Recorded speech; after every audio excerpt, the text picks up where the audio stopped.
I was happy, and then astonished all at the same time because I haven't had any professor use Twitter before. So all at the same time, yes, I was familiar with Twitter, but I wasn't sure how it was all going to work. So, in essence, just kind of a happy, astonished, curious type feeling. Well, class announcements, any additional readings, let's see, what else is there? Additional readings, any extra information that might be plausible to what's going on in class, and just communication with other students. And that's pretty much it. It did change a little bit because after, halfway through this semester, I really understood why Twitter was being used and how it all related to what we were talking about, and it was just kind of an easy, quick way to get a hold of your professor or another student, or just to get that little extra information about a certain topic. So I really like it, and I thought it was useful. So, well, I've started following a little bit more, some more people, like stars and stuff like that. But I've communicated a lot with another friend in the class, and you kind of use it as another status update from like Facebook, and yeah, that's about it. I mean, just communication with other students. So. Have you tried it with your family and friends, or have you tried to get anybody addicted to it yet? No.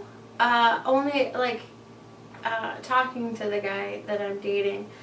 When I was talking to him about using Twitter in class, he was like, "Oh, I don't see how that could be useful," and we got in the whole discussion of why it's called tweeting instead of twitting. But I've talked to people about it. They just don't quite understand how it's a communication aspect and how useful it can be in the proper setting. So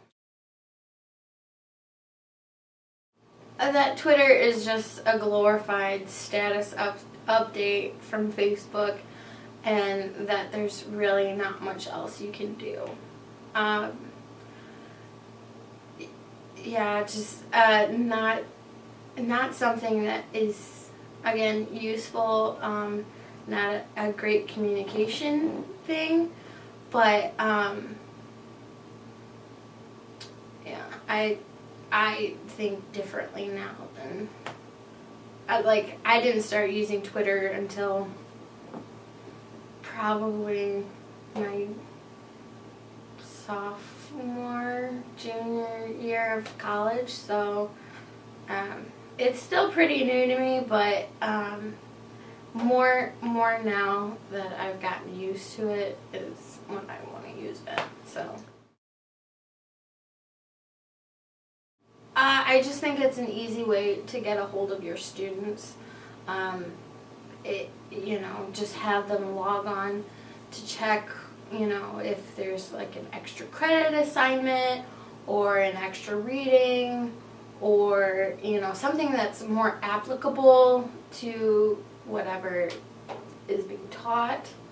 You can connect with other like professors and people in the field, so like you can get kind of their idea on, like let's say you're doing a research paper and it's in like a math class. So you could probably get a hold of some great mathematician or something on Twitter and just say, hey, I need help on this research project or whatever. So I think it's a good way, even outside of communication, to really just be a quick way for students to relate to each other and for professors and students to relate.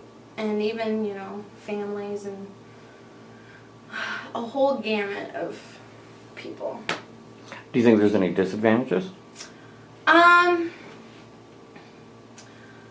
Probably a disadvantage would be that it's too, I guess, widespread. Because if you post an update, it goes out to everyone that's following you.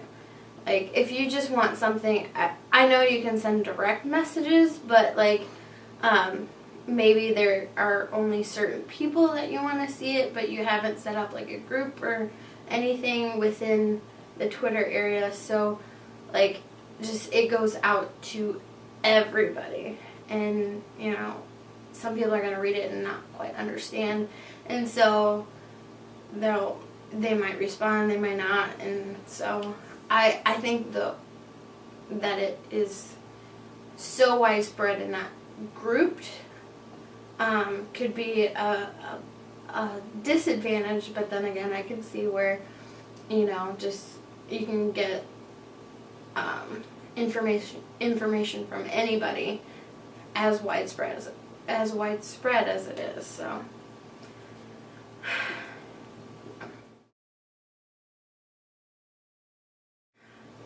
Twitter is, for me, a communication tool to communicate with friends, to communicate with professors, to kind of look into lives of other people through 140 characters.